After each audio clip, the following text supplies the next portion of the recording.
그러면 이제 4대강 잘 아시던데 좀 정리해 보죠. 4대강은 과연 뭐냐? 일종의 못 가면 우리가 물관리 선진화 사업이에요. 우리도 선진국처럼 물관리를 해보자. 그리고 일부 과거에 했던 거예요. 보십시오. 80년대 이미 서울은 말이에요. 신곡, 수중고하고 잠수중고를 만들었어요. 다 보만들어가 이렇게 탔어요. 팔당댐도 원래 목적은 뭐냐? 이게 전력 생산이에요. 73년도에 전력 생산을 해가지고 이렇게 팔당댐도 사실은 가보면 조금 큰 보예요. 그 정도예요. 이런 식으로 가고 금강하구원도 90년도 영산강하구원, 낙동강하구원 전부 보면 90년도, 81년도, 80왜 농초를 확보하고 농업 용수를 확보하기 위해 가지고 그걸 만들었던 거예요. 기존에 원래 우리나라에 보가 다 있었어요. 있었는데 4대강의 16개는 뭐냐? 기존에 있는 보에다가 좀 더 선진화된 기술을 가지고 보를 만든 거예요. 이걸 4대강. 일종의 뭐가 우리도 선진국처럼 물관리를 해야지 우리 후손들이 살아가는데 지장이 없다. 이렇게 생각하면 돼요.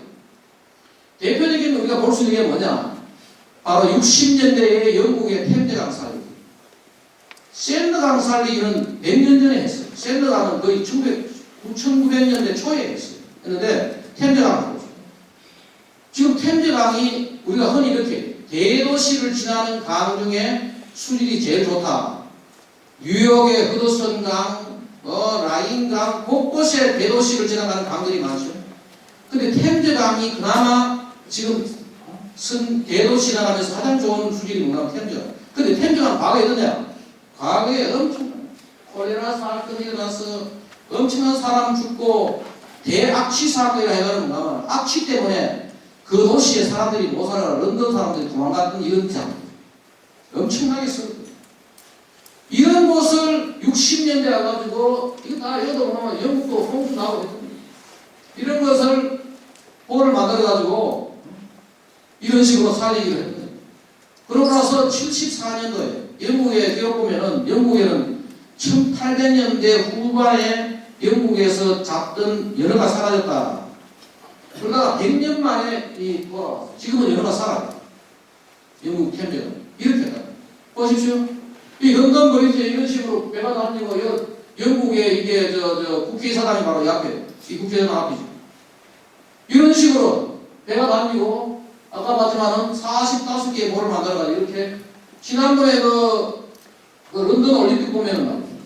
그 올림픽의 테러 방지를 위해서 뭐냐? 군함까지 와가지고 런던 올림픽 이런 식으로 강을 관리를 하는 거예요. 우리나라는 어떠냐? 우리나라도 사실은 산업화 이전에는 말이에요. 아주 가물고 비가 안 오던 계절을 제외하면 이런 식으로 강에 물이 차 있었어요. 그래서 뭐 낙동강이 어디까지 갔느냐? 안동까지 배가 들어가고 영산강이 안동까지 배가 들어갔고 또 세종시가 보면은 여기 금강은 지금 세종시까지 배가 들어갔다. 한강은 충주까지 배가 들어갔다는 거예요. 이런 식으로 물이 차 있어요. 그런데 산업화 하면서 어떻게 되느냐? 바로 보면은 위에다가 다목적댐. 왜? 수자원 확보해요. 이런 식으로 다목적댐 만들고 하류에는 하원 만들었죠. 아까 얘기했듯이. 그리고 엄청난 물을 쓰니까 말이에요. 지금 이렇게 여기가 바로 금호강하고 낙동강 만나는 옛날 상황 여기 사례가 하기 전에 이게 강주 밑에 영산강 이런 식으로 그 상류에 다목적댐 하류에 하원 만들고 물은 계속 쓰고 하니까 어떻게 되느냐? 이런 식으로 지금 여기 보면은 중상류에는 모래와 자갈들 이런 식으로 하류에는 진흙과 요즘 유기물이 퇴적돼가지고 그 사이에 이런 식의 강이 됐고 그 4대강 살기란 결국은 이거죠. 옛날 이것이 이래됐던 것을 다시 물을 채우자. 어떻게 했어? 바로 선진국에서 하는 것 보고 따라한 거예요. 유럽하고 미국하고 하는 것 보고 따라한 거예요. 고 만들고 중성하고 강가에 사람들이 살 수 있게 이 친수 문화를 만들자. 그러면서 동시에 뭐예요? 다가올 기후변화를 대비해야 돼요. 더 심한 홍수가 나니까 홍수 방지, 수자원 확보, 수질을 좋게 하기 위해 가지고 했던. 더더욱 우리나라는 이게 필요했던 게 뭔가 하는 말이야. 이게 세계 각국의 강원한 패턴이다. 이게 서울, 뉴욕, 베를린, 런던인데 뉴욕이나 런던이나 베를린 보십시오. 우리가 비 적게 와요. 그건 얘들은 고르게 와요. 고르게. 우리는 어떻게 되느냐? 여름에 왕창 오는 거 아니에요. 이러니까 우리가 훨씬 더 유럽이나 미국보다도 강의 도 없이는 물을 관리하기 힘든 거예요. 비 올 때 막고 그래야지 물을 확보를 해놔야지 비가 안 올 때도 나오는 거지. 이런 식으로 우리가 해야 됩니다. 그런데 끝나고 나서 이게 정치판에 들어가가지고 이상하게 또 그다음에 또 시작부터 이게 아마 이게 대통령 공약 사항으로 안 나왔으면 또 다를 건데 공약 사항으로 나오니까 여기저기 반대가 되고 해가지고 뭐 논쟁들 하고 수질이 좋아졌느냐? 분명히 좋아졌죠. 제가 통계적으로 낸 것도 그렇고 뭐 총리실에서 나온 거 다 처음에는 뭐 수질이 나빠졌니 어떠냐 영산강의 일부 항목을 제외해요. 영산강의 일부 항목이 지금 그런 이유도 또 다른 이유도 있습니다. 이거 제외하고는 다 이거는 뭐 누가 이제 더 이상 이야기할 수 없습니다. 수질은 확실히 좋아요. 또 한때는 또 큰 비디키벌레 그것도 거짓말. 벌써 95년도에 우리나라에 이렇게 들어와가지고 가뭄 때 심했다는. 근데 이걸 또 꺼내가지고 뭐 어떻게 했더니 전과가 95년도에 나왔던 자료들. 그 다음에 생태가 변했다. 그래가지고 또 어떤 신문에 보면 뭐 호수가 돼버려가지고 뭐 긴 수마자 구구리가 사라지고 뭐 이게 이제 멸종위기종이고 보호종인데 왜 강에 사라졌느냐? 이게 보니까 흰 수마자 이런 공주보에 사라졌고 구구리는 여주보에 사라졌다. 한강에 여주보 있죠. 남한강에. 근데 얘들이 어디 사는 거냐 하면은 모래와 자갈이 많고 유속이 빠른 기천에 산다. 강 사는. 워낙 강에 물이 있으니까 원래 그 모든 생물은 말이에요. 지천에 살 생물이 있고 본류에 살 생물이 있어요. 깊은 물에 사는 것도 있고 얕은 물에 사는 것도 있고 이 얕은 물에 살 것까지 한강에 또 여기 건강에 내려와 사는 거예요. 그러니까 강에 물이 차니까 사라지죠. 이게 또 합천 청년고에서는 뭐냐 유기물 퇴적되고 호수 저수지에 살던 것이 워낙 거기가 유기물이 퇴적이 심하고 하니까 바닥에 많이 쌓이니까 바가 살아요. 이게 사라졌다고 또 난리를 치는데 아까 말씀드렸지만 시천에 살아야 될 것이 본류하고 저수지에 살아야 될 것이 본류하고 그리고 강 관리를 제대로 못해요. 이게 이제 다시 돌아가는 거죠. 이 바로 본류에 와서 살 게 아니지. 그래가지고 이제 이걸 가지고 또 뭐 생태계가 변했느니 난리를 치는데 원래대로 지금 돌리는 그런 그러니까 또 나는 보로 인해 뭐 고인물로서 전혀 전 세계적으로 말이에요. 고여에 있는 호수물이 흐르는 강보다 훨씬 깨끗해요. 우리나라 마찬가지. 우리나라 가지고 한번 보십시오. 강물하고 호수물하고 비교해 보십시오. 호수물이 깨끗하지. 소양호, 충주호, 안동호 호수물이 깨끗하지. 강물이 깨끗하네. 고인물이 성장하는 것은 전혀 과학적으로. 내가 또 어떻게 하라고 했더니 이게 사례랑 뭐가 이게 내 운명인지 내가 미국에서 처음 공부하면서 첫 번째 논문을 내니까 85년도에 미국 교수하고 미국에 같이 일했던 대학원생들하고 논문을 했던 게 뭔가는 바로 미국의 보에서 바로 이거예요. 이 보. 내가 뉴저지 주에 페사이 강이라는 데서 공부를 했어요. 페사이 강 가지고 내가 그때 석사도 여기서 가고 박사 때도 여기서 박사를 하고 있는데 이 강이 아주 유명한 미국이 뉴저지 주가 말이에요. 인구는 1000만밖에 안 되지만 미국에서 가장 산업화가 일찍 일어났고 가장 지금도 산업화가 많이 된다고 그 경제 규모가 우리 대한민국만 상당히 거의 모든 중요한 산업들이 이어서 다요. 그리고 페사이 강 자체가 뭐냐면 오래전부터 그 산업화된 강 중심을 지금 지나가는 거예요. 여기서 보면 곳곳에 애들 막아가지고 여기 오면 발전을 해요. 조그마한 별로 크다 않은 거 아니에요. 발전을 하고 물을 끌어서고 하는데 이 보에 의해 가지고 낙차되는 뱀을 해가지고 공기가 들어가지고 산소가 뭐가 들어가고 어떻게 정화되느냐. 그 미국에서 내가 처음 썼던 논문이 뭔가 하면은 인해 가지고 어떤 수질 개선 효과가 있느냐? 걔들은 볼을 수질 개선 효과로 쓰는 거지. 뭐냐? 이렇게 물이 볼을 만들면은 물 위에 떠 있던 것들이 바닥에 가라앉아. 부유물들이 가라앉는 거지. 이런 식으로. 부유물을 위해 가지고 수질 정화를 해. 부유물이 가라앉으니까 뭐하냐? 그 부유물을 긁어내. 보헤어에 걸리는 쓰레기를 다 건져내. 보헤어 볼을 통해 가지고 쓰레기 건져내고 퇴적물 건져내고 그래가지고 여기 폭포처럼 이렇게 물이 이렇게 산소가 끌어들어가니까 정화기능을 가지고. 그런데 우리나라에서는 이거 거꾸로 해가지고 볼을 막으면 물이 썩느니 실제로 아마 하하처리 원리 아시는 분 알 거예요. 하하처리장 1차 처리 원리가 바로 이거예요. 오는 물을 모아가지고 가라앉히면은 그 물 안 있는 것들을 제거하면은 물이 깨끗해지. 그게 바로 하하처리 1차 처리 원리. 실제로 그래가지고 말이에요. 우리도 지금 아직 그걸 제대로 이제 안 하고 있는데 사례랑의 볼을 말하냐? 정기적으로 청소하고 바닥을 준설하고 계속해서 쓰레기 건져내고 관리 잘하면 하류에 뭔가면 수질 개선 효과를 외국에서 그렇게 하고 있는데 우리나라만 이게 물을 보는 보가 있으면 물이 썩는다. 보 가지고 물을 정화한다는 거예요. 이런 건 완전히 거꾸로지고 이야기하고 환경 파괴다 한번 보십시오. 이게 독일에 92년도에 만든 R&D 운하에 원래 열었던 곳을 크게 넓히고 이런 섭지를 만들어가지고 그것도 배가 다녀요. 그러다 보니까 사람들이 살기 좋다 해가지고 인구가 많이 늘어났죠. 이게 환경 파괴인지 이게 우리나라예요. 우리나라는 지금 곳곳에 지금 이렇게 도로 자르고 산 자르고 터널 뚫고 뭐가 환경 이게 완전히 잘못된 생각이에요. 우리가 지금 뭔가면 진짜 막아야 될 거는 뭔가면은 도로 되면 산 깎는 거예요. 산을 한번 깎으면 우리 후손들이 어떻게 할 수가 없어요. 터널 한번 뚫으면 후손들이 어떻게 할 수 없어요. 강은 파면은 다시 쌓이는 거예요. 이게 전혀 지금 그거 지금 잘못된 생각을 하고 있어요. 결국은 원래 대운하다고 생각했던 게 뭔가면 우리나라가 워낙 도로에 해가지고 강의 훼손이 국토 훼손이 심하니까 기존에 있는 강, 그 다음에 기존에 있던 강변 부지, 하천 부지 이런 것들을 이용하자. 지금 마지막으로 그러면 우리 녹조에 대한 이 가지고 계속 또 이게 각종 거짓말을 하고 있는데 녹조가 원래 시작은 뭔가 북한강에서 시작됐어요.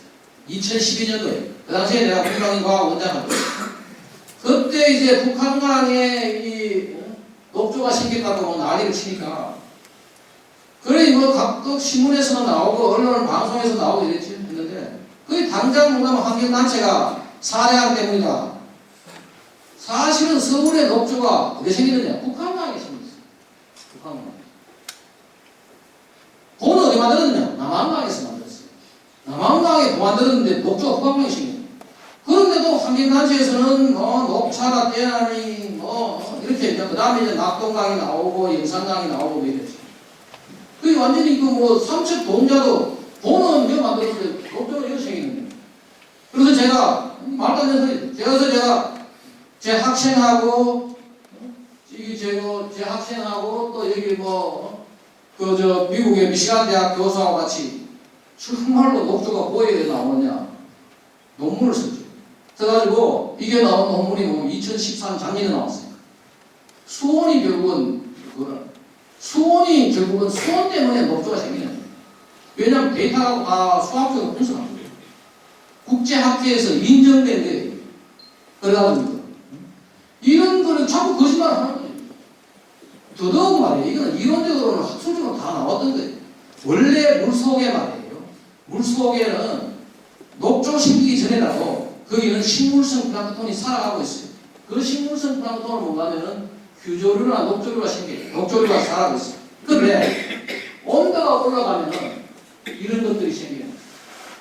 바로 이게 뭔가 하면은 마이크로시스트 이게 바로 낙동강에 나오는 거예요. 이게 이제 온도가 올라가야 생기는 거예요. 녹조에서는 결국은 뭐냐? 바로 이 온도가 올라가가지고 이 남조류라는 것이 급속히 자라는 것이 바로 녹조 현상입니다. 그리고 사실은 말이에요. 지난 90년대부터 지금까지 낙동강에 이제 50여 차례의 녹조 발생이 다 기록이 되어 있어요. 그럼 과거에는 그럼 보도 없었는데 왜 생기느냐? 거기다가 더더욱 관건은 뭐냐면 이 올해 우리 교과서에 나오는 조류 성장 이론에서 간단하게 나와요. 원래 이렇게 해서 있다가 갑자기 이런 생물들이 자라는 녹조 생물 이렇게 됩니다. 그럼 이렇게 갑자기 자라게 되는 이걸 우리가 성장 계수라 해가지고 이 성장 계수라는 게 교과서에 나와 있어요. 수식으로 다 표현되어 있어요. 이 수식에 뭐가 들어있느냐? 바로 온도와 일조량, 하루에 얼마나 비가 햇빛이 강하게 되는지고, 그 다음에 여기에 영양물질이 얼마나 많으냐. 이거에서는 빨간 것으로는 비례하고, 이거는 뭐냐면은 물이 얼마나 탁하냐 하냐. 물이 탁하면은 잘 안 자라겠죠. 물의 그 혼탁도, 수심. 이 혼탁도와 수심에는 반비례하고, 온도하고 일조량, 영양물질에는 비례한다는 게 뭔가면은 교과서에 나와 있는 녹조 이론입니다. 이걸 완전히 무시하고 딴소리 하는 거죠. 4대강 사업은 왜 되냐? 보슬체가 유속이 줄었어요. 수심을 깊게 했지요. 영양물질을 감소했어요. 영양물질은 줄었어요. 수심도 깊게 했어요. 수심을 깊게 하면 할수록 뭐예요? 물이 빨리 안 달아올라요. 그게 왜 소양호나 안동호나 충주호는 물이 고여 있는데 왜 녹조가 생기느냐? 딱 이유는 두 가지. 하나는 뭐냐? 영양물질이 적고, 또 하나는 뭐냐면 여름이 돼도 물그릇이 크니까 온도가 쉽게 올라가잖아요. 나 4대강 보 때문에 어떻게 했어요? 4대강 보 때문에 공업 쓸 때보다도 여름에 온도가 적게 올라가요. 보가 있으면 해가지고 물이 깊어졌죠? 쉽게 안 오는 거지. 그런데 이걸 거꾸로 해석을 하는 거예요, 계속. 결국은 이게 보가 아니고 왜 하느냐? 여름에 폭염이 오고 가뭄 때문에 수온이 상승하고 인사량이 증가합니다. 거기다가 이제 물그릇이 수면이 넓고 물그릇이 크니까 전체적으로 생기는 물이 많으니까 녹조가 많이 몰리겠죠. 또 뒤에 보면 알지만 녹조의 독특한 게 뭐냐? 수면 위로 올라와. 수면 위로 올라와가지고 바람이 부니까 몰리니까 엄청난 양인 것처럼 이걸 가지고 거짓말. 물론 그게 환경 단체가 거짓말하는 건 알아요. 원래도 사람들 그런 거짓말을 해야 먹고 사니까. 그런데 문제는 뭐냐면은 거기에 붙어 있어가지고 그걸 꼬드기는 이제 교수들이 문제예요. 사람들 알아요. 알면서 그런 식으로 거짓말을 하는 거예요. 4대강 사업 이전에 보십시오. 2004년도, 2007년도 보십시오. 96년도는 뭐냐면 여기에 이 시문에 보십시오. 20km에 거대 녹조가 생겼다. 낙동강. 거기다가 그 전에 더 심했어요. 지금보다도 2095년도에 2월 달에 겨울이죠. 겨울에 부산 지역에 격일제 제한이 없습니다. 우리 과거보다도 지금 낙동강 우리가 과거를 잊어버리는데 과거에 이 낙동강에 물이 굉장히 하루에 녹조도 녹조지만은 이 오염 때문에 제대로 물도 공급 못하고 물이 없어 이러잖아요. 그러면 녹조는 그럼 어떠냐? 우리나라만 하느냐? 조금 전에 처음에 이야기했지만 전 세계적인 미국, 중국, 일본, 호주, 유럽, 미국은 이렇게 지도를 만들어놨어요. 녹조 많이 생기는 데인저 존이다. 아주 위험한 지역이다. 플로리다라든지 남쪽에는 녹조가 아주 많이 생기는. 요거는 뭐냐? 시리어스. 아주 위험하진 않지만 그래도 큰 문제가 되는 곳이다. 단지 뭔가 미국의 사막 지역이에요. 여기 네바다 이런 데 아주 텍사스 일부 아리조나 이런 데. 여기에 이게 없이 다른 데는 전부 다 하와이까지 봤어요. 하와이도 뭐 위험한 이런 식으로 분류를 했어요. 이게 바로 미국에서 녹조가 났던 건데 시카고, 강, 카라마스, 세인존 별 곳에 이리홈. 왜 그러면 미국이 지금 우리가 훨씬 녹조에 대해 걱정을 많이 하고 있어요. 왜 미국이 그런 걱정을 많이 하느냐? 미국이 문제는 집 때문에 주택문화. 개들도 농사도 문제지만 또 하나가 뭐냐면 집집마다 이 잔디를 키워요. 잔디를 키우면 뭐가 비료를 뿌립니다. 그 뿌리는 비료 때문에 계속 비가 와가 쉽게 되는 거예요. 지금 그래서 미국은 이 녹조 때문에 미국도 주택문화를 바꿔야 되지 않느냐. 집마다 이제 잔디 키우는. 잔디 키우니까 계속해서 비료 뿌리고 농약 뿌리고 비 오면 거기다가 이게 잔디 깎아가지고 전부 이게 잔디가 또 하나의 중요한 이게 쓰레기예요. 그래가지고 애들도 지금 이제 주택 문화가 이게 좋지 않다. 거기에 비해서 우리가 훨씬 나아요. 아파트에서가. 영국 보십시오. 다 영국, 호주, 중국, 일본 곳곳에 이게 지금 그러면은 왜 이 녹조가 물론 뭐 잔디에 비료 뿌리는 것도 문제였지만 왜 이렇게 전 세계적인 녹조가 문제가 되느냐? 바로 비료 때문에. 보십시오. 옛날에 우리는 농사를 몇 년이냐? 바로 인분과 축분으로 지었어요. 그 1950년대 이후에 뭐냐? 그 전에 물론 인산비료를 만들어 썼죠. 근데 1950년대 이후에 인산비료가 급속히 전락했어요. 인광산에서. 바로 여기가 바로 전 세계적인 인광산입니다. 우리나라는 인광산이 없어요. 북한에는 있고. 여기 오면은 아프리카 같은 데 많아요. 곳곳에 인광산을 캐가지고 인광산으로 농사를 짓고 우리가 쓰던 인분 축분은 어떻게 해요? 안 쓰는 거지. 안 쓰고 다 뭐하냐? 그냥 하수 처리장으로 가가지고 그냥 나가는 거예요. 이게 결국 뭐냐면 우리가 이렇게 이야기해요. 지금 세계 인구의 반은 비료 덕에 살아있다. 만약에 우리가 말이에요. 비료를 안 쓰면 전 세계 인구 70억 중에서 반은 굶어 죽어요. 그 농사를 더 짓게 위해 가지고 인분 축분을 지금도 뭐 후진국에서 쓰고 있죠. 쓰고 있는데 인광산을 가져와 가지고 그래 계속 쓰고 특히 우리나라는 어떤 문제가 있느냐? 우리나라는 지금 OECD 국가 중에서 단위 면적당 비료 살포량이 가장 많은 나라. 평균보다 10배씩. 우리가 지금 비료를 굉장히 많이 쓴다. 왜 그런가? 내가 볼 때는 경사지 농업이 많고 그 다음에 비가 아주 집중되고 해서 그런지 지금 우리나라가 단위 면적당 비료 사용이 많아요. 그런 것들이 다 문제가 되가 뭐냐면은 지금 전 세계적으로 문제가 돼요. 이것 때문에 지금 세계 각국에서 지금 뭐냐면은 선진국에서는 대책을 세우고 있습니다. 이게 지금 일본에 갔습니다. 하거나 내가 95년도에 갔더니만은 애들이 말을 그냐 하면 이 바로 녹조가 생기니까 이 바로 그런 끌어내가지고 비료를 만들었어요. 녹조를 끌어내가 배가 지나가는 말이에요. 녹조를 빨아들여요. 배에서 즉시 이걸 필터를 해가지고 여과해가지고 물은 물대로 내보내고 녹조는 녹조대로 해가지고 건조시켜요. 그럼 배 안에서 비료포대가 나와요. 이 비료포대, 녹조로 만든 비료포대.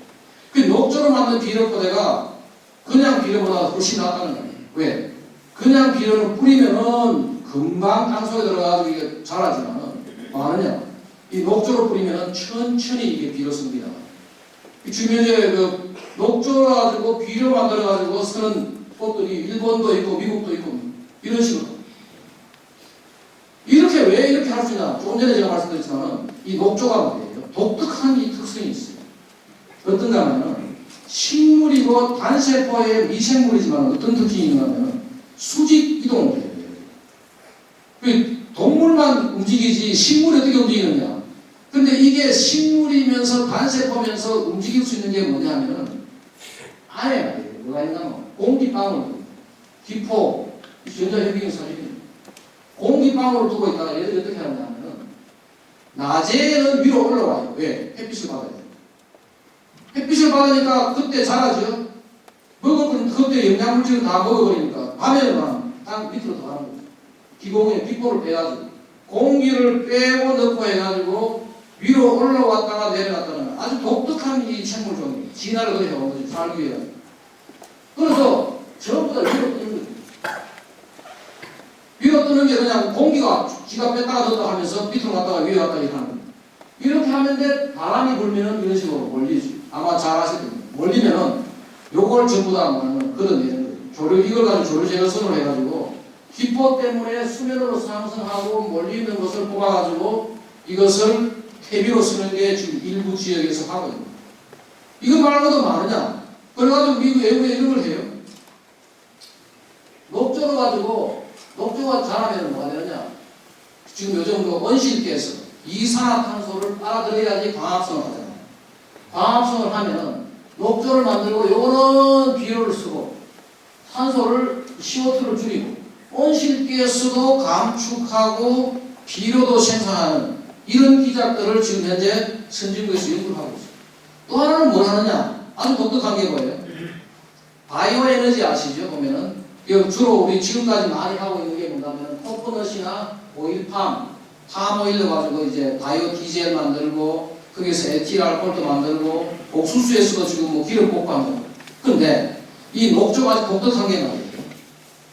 오일팜, 팜오일이 그나마 이 단위 면적당 그 에너지 생산이 많이 되는데 이것에 거의 뭐 한 20배 정도, 많게는 한 20배 정도, 이것보다 훨씬 더 에이크당 8,000갤론의 오일을 낸다는 거예요. 굉장히 바이오 에너지에 이게 효과가 있다는 거예요. 물도 적게 쓰고. 그래서 지금 외국에서 말하냐고요. 내가 원은 그대로지만 미국 지금 이거 2010년도에 나와요. 미국 정부가 녹조로 가지고 바이오 에너지를 만드는데 7,800만 불을 투자했다. 그 지금 현재 뭐냐면 바로 이게 녹조예요. 녹조 가지고 이걸 가지고 바이오 에너지를 만들면 CO2를 줄이고 여기서 오일 꺼내내고 여기에 또 여러 가지 녹조 안에 지금 하는 우리나라도 있어요. 이런 연구가 있는데 여기서 말하냐 화장품 원료도 나오고 여러 가지 나오고 이거 가지고 바이오 디젤 만들어서 차 돌리고 이런 연구들 가지고 녹조 가지고 말하냐 기름 빼는 가장 이게 경제성이 뛰어난 바이오 에너지라는 이런 연구들을 하고 있고 또 하나가 뭐냐 이거 지금 일본화 상용에 됐어요. 바이오 플라스틱, LG 플라스틱 이게 뭐냐면 플라스틱을 만들어내는 그냥 우리 일반적인 플라스틱은 잘 분해가 안 돼요. 근데 LG로 가지고 만든 플라스틱은 뭐냐 지금 이거 나오는 상품이에요. 녹조 가지고 우리 플라스틱 만들어 가지고 비닐봉지도 만들고 이런 것들 만들어내요. 지금 이거 하고 있는 회사들이 외국인 미쓰비시 일본에서 하고 있고 그 바이오 플라스틱 만들고 신소재 만들고 CO2 줄이고 비료 만들고 지금 이런 정부들 전 세계적인 문제가 되고 하니까 이런 식으로 지금 하고 있는 게 세계구나. 마지막으로 이제 제가 낙동강과 대구 경북의 그런 어떤 발전을 우리가 해볼 수가 있느냐 4대강 문제를 가지고 우리가 이런 걸 적극적으로 이용하고 또 새로운 과학 기술들이 이걸 가지고 우리가 해결해 나가고 아마 여기 계신 분 잘 아시겠지만 대구 경북의 발전에 뭐 지금까지 잘 해왔지만 그 중에 더 잘하기 위해서는 큰 요인 중에 하나가 뭔가면 바로 물이라. 물이 왜 그러냐면 이게 바로 우리나라의 강우량 분포예요. 지금 비가 제일 안 오는 데가 여기 우리나라에서 비가 제일 많이 오는 데가 제주도예요. 1600mm 일본하고 비슷하게 와요. 우리나라 여기 보면은 대구가 밑에서 올라오던 것이 비가 여기서 다 걸리고 이쪽도 걸리고 우리나라에서 비가 제일 안 오는 데가 뭐냐면 1000mm 오는 데가 바로 대구가 낙동강 여기. 그런데 여기에 인구는 1300만입니다. 그다음에 여기에 뭐가 있냐면 산업벨트가 울산, 포항, 쭉 산업벨트 여기에 지금 이 인구 보면 물을 들어가야 돼요. 1300만에다가 또 물을 필요로 하는 산업이 굉장히 많아요. 포항, 제철, 엄청난 지금 울산에도 많은 물을 쓰고 있죠. 창원까지도 이 물 가지고 있어요. 거기다가 뭐냐? 상수원 보호구역으로 곳곳에다가 강가에 가서 넣어도 못하게 계속 규제가 되고 있는 거예요. 거기다가 또 우리나라에 새나 수돗물 사고 난 데가 뭐냐? 낙동강, 패널 사건부터 해가지고 성서공단 여러 가지 사건들 그러다가 결국은 뭐예요? 유치공단 백지화되고 했지. 다 물 때문에 이제. 그래서 이 대구 경북의 이 발전에 저해준 요인 중에 하나가 뭐냐? 바로 이 하류 지역의 물 때문에 부산에서도 이 물 먹어야 되고 곳곳에서 이 물 먹어야 되니까 이것이 그냥 애물단지처럼 계속 이것도 못하고 저것도 못하고 그럼 어떻게 해야 되냐?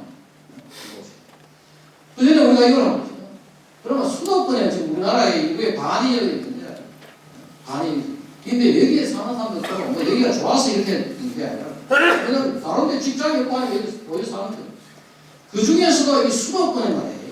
왜 이렇게 많은 사람이 모여 살 수 있습니까? 물 때문에. 아마 우리 수도권만큼 수자원 확보가 잘 되어 있는 데는 우리나라에 보십시오. 여기 북한강부터 해가지고 엄청난 물버릇을 의암, 증평 여기에 배가 있으니까 이렇게 많은 사람들이 살고 있고 하지. 만약에 여기에 수자원 확보가 이래 안 됐으면 수도권에 우리나라 인구의 반은 못 살아요. 미국의 캘리포니아 가면은 LA 가면 LA의 집값이 무엇이 결정하느냐? 땅값이 아니에요. 물값이에요. 거기는 물이 없기 때문에 집을 못 짓는 거예요. 못 지니까 집값이 올라갑니다. 물 때문에 집값을 결정하는 것이 다 뭐냐? 미국의 대표적인 것이 LA. 만약에 우리가 물 없으면 집을 못 지어요. 사람도 못 사는 지금 현재 말이에요. 이건 이제 인구 분포하고 비하고 인구 분포하고 우리나라의 물 공급 시스템하고 보면 딱 맞아요. 수도권에 이렇게 사람들이 많이 사는데 그나마 이 파란색, 녹색이 뭔가 하면 물 공급 시스템이 좋다는 거예요. 물이 좀 있으니까 이렇게 모여 사는. 마찬가지. 그나마 여기도 이렇게 돼 있으니 나머지는 사람이 사망하고도 물 없으면 못 사는.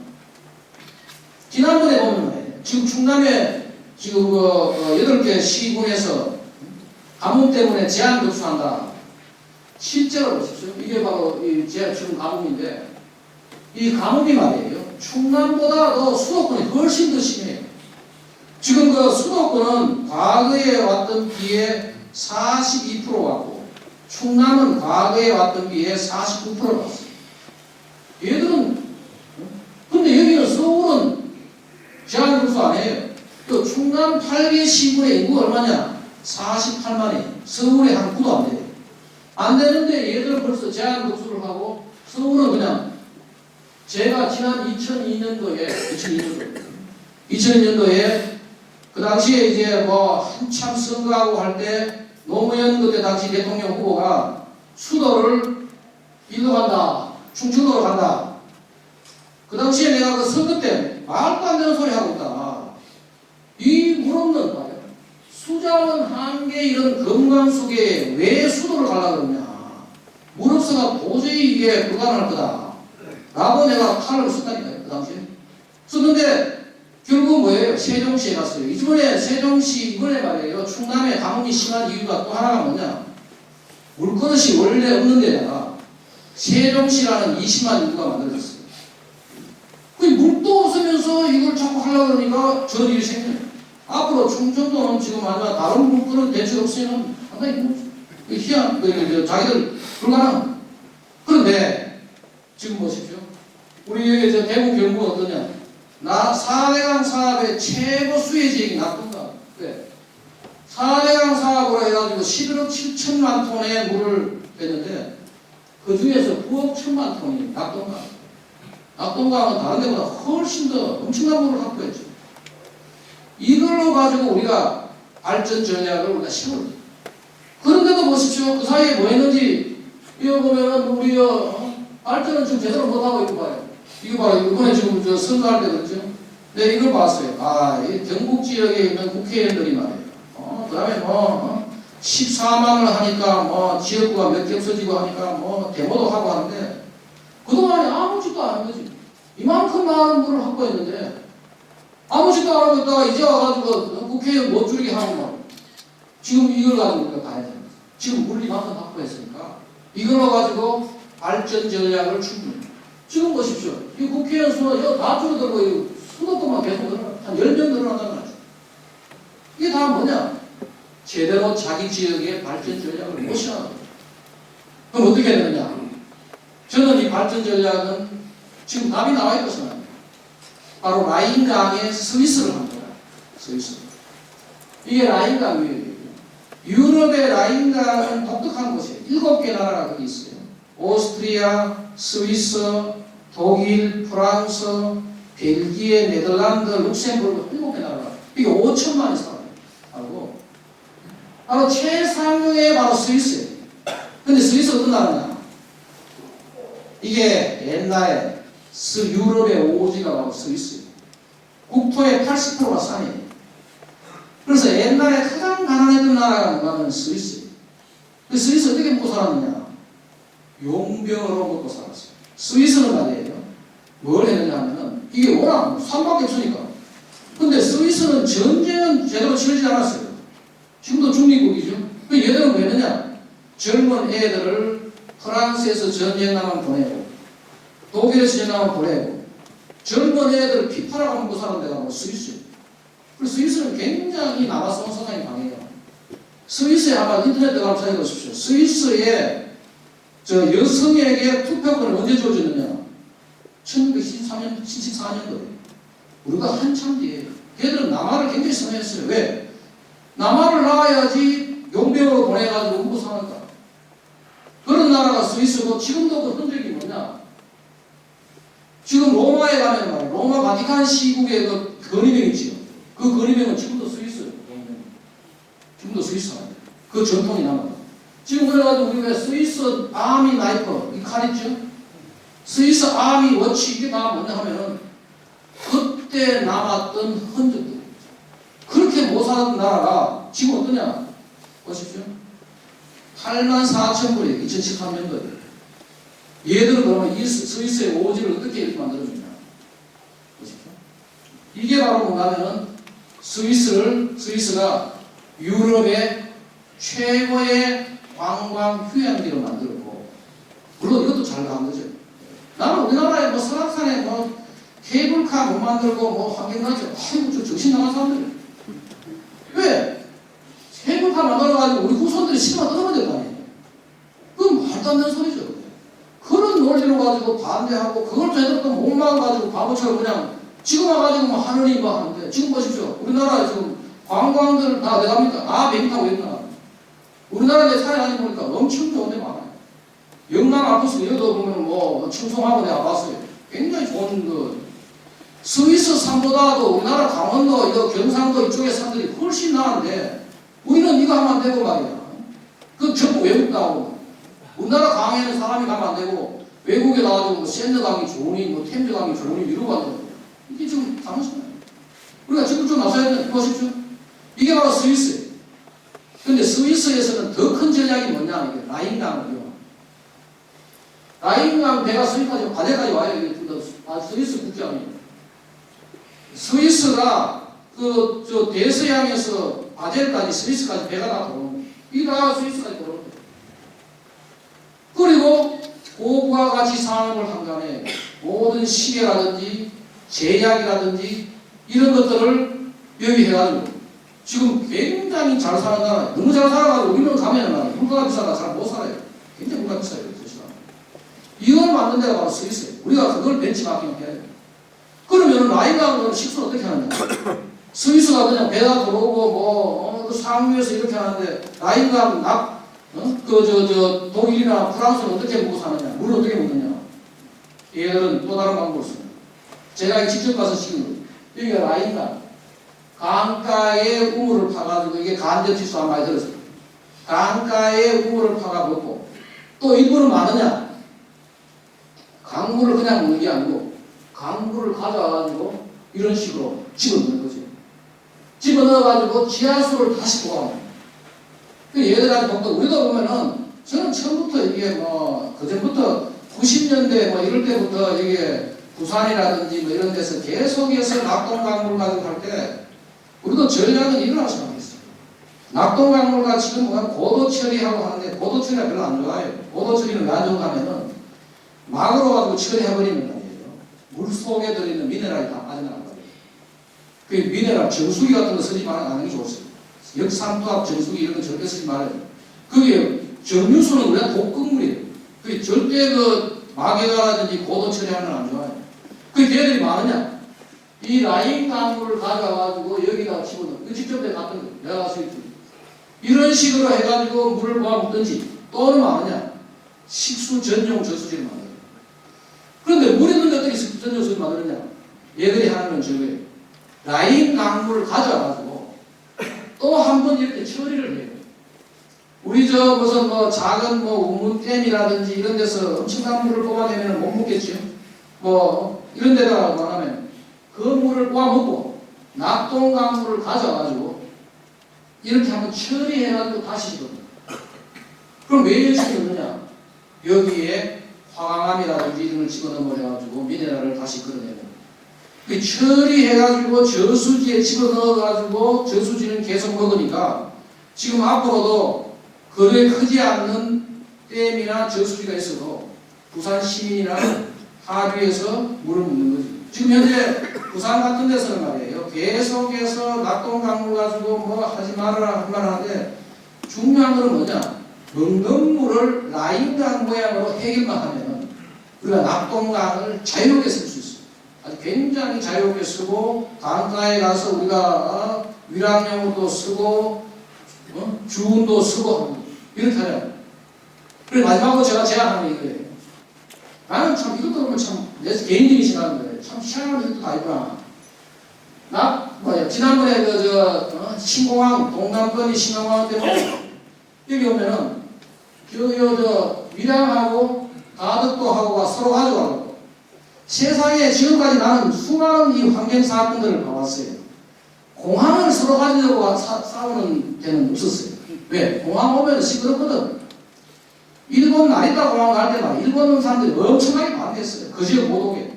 왜? 뻥치는 거야. 근데 우리나라는 희한하게 서로 공항 가져가고 난리를 치고.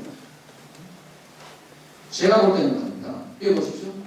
미래항에 올 게 아니고 이걸 주고 가덕도에다가 공항 주라, 항구 주라, 이 주고 여기다가 공항 주고 뭐 하느냐? 대구에서 여기까지 더 올리는 거죠. 이게 마치 빅딜을 할 필요가 있다는 거죠. 그게 바로 대구 경북이 사는 길이라는 거예요. 대구 경북. 뭐 하려고 여기서 일하면서 여기까지 말이에요. 차 타면 30분 더 가면 돼요.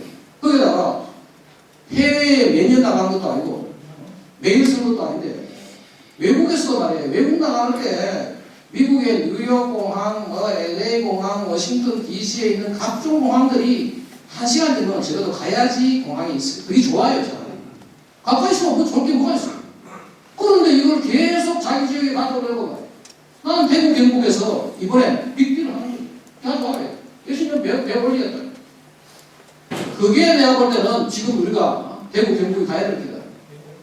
한 가지만 더 내가 몇 가지만 독일이 말이에요. 유럽 최대 수출국이에요.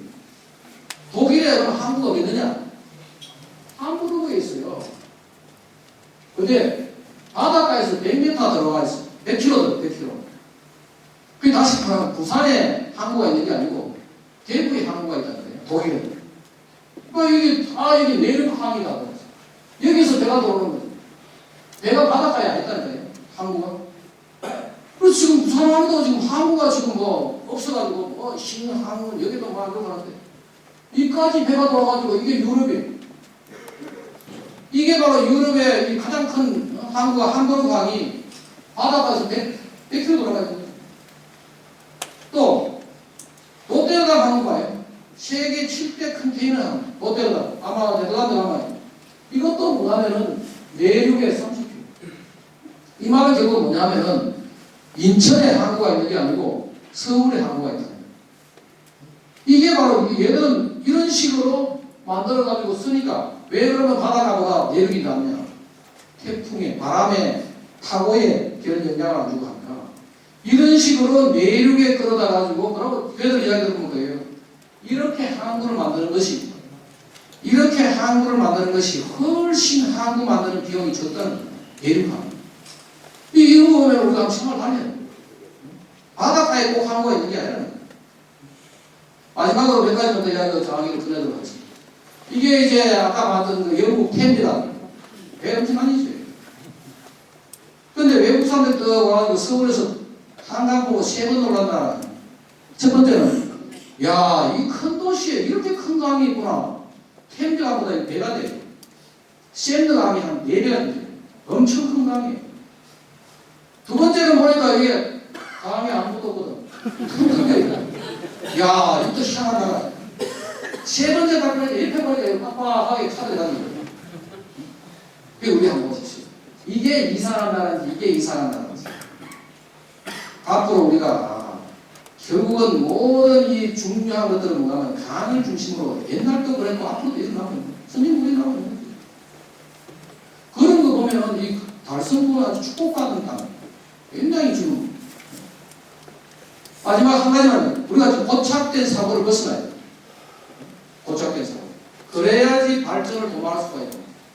한 가지 보면은 이게 바로 뭐냐? 우리 고조선 고구려 때 무덤에서 나오는 벽화에 고조선 고구려 때 우리나라 사람들이 바퀴를 썼어요. 술바퀴를 썼어요. 반죽을 하죠.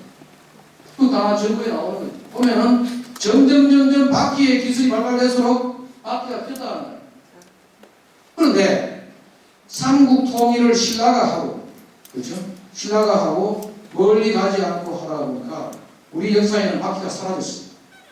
임진왜란 이후에는 아예 바퀴가 없었어요. 우리는 한반도. 그럼 뭐였느냐? 보찜, 머릿찜, 가마, 지게 이걸로 가지고 다 살았는 거죠. 역사에 다 나와요. 우리 선조가 섰던 바퀴도 안 서고 하다가 어떤 일이 있었느냐 하면 이 바로 뭐예요? 정조실록에 나오는 이야기. 정조 때 신학자들이 국경에 나오니까 바퀴를 쓰더라 이거. 서로 바퀴로 가지고 쓰니까 아주 편리하더라. 짐도 옮기기 좋고. 그래서 신하들이 와가지고 정조대왕께 추천을 했어요. 우리도 바퀴를 씁시다. 이게 나오느냐. 정조실록. 그때 신하들이 뭐 했냐면은 반대로 우리나라는 산이 많다. 안 논리다. 우리나라는 길이 없다. 우리나라는 소와 말이 희소하다. 그럼 맛있는 거지. 길도 없고 하니까. 그러다가 언제 했어요? 우리가 일제강점기에 돌아가지고 아마 기억하실 거예요. 신장로가 뚫리고 구르마. 그때 지금도 어릴 때 구르마를 했다고. 구르마가 이런 말 아니에요. 그때 바퀴가 다시 돌아가요. 우리가 고착된 생활에 사고에 뭉쳐 있으면은 우리 선조들이 썼던 문명도 거부하는 지금 우리가 한번 생각을 바꿔봐야 돼요. 그래서 좀 전에도 말씀드렸지만 저는 이 대구 경북의 발전 출구가 낙동강 그 집에서는 아주 가능성이 굉장히 출발된 강입니다. 앞으로 생각을 좀 더 중시적으로 하고 지역 주민들을 위해 가지고 좀 더 많은 발전을 생각하고 특히 뭐 우리 김문호 교수님이 아주 잘 나아갔으니까 앞으로 여기서 한번 발전이 많이 새로운 낙동강의 문화를 만들어주기 바랍니다. 이걸로 제 강의를 마치겠습니다. 감사합니다. 이상으로 11월 정례를 모두 마치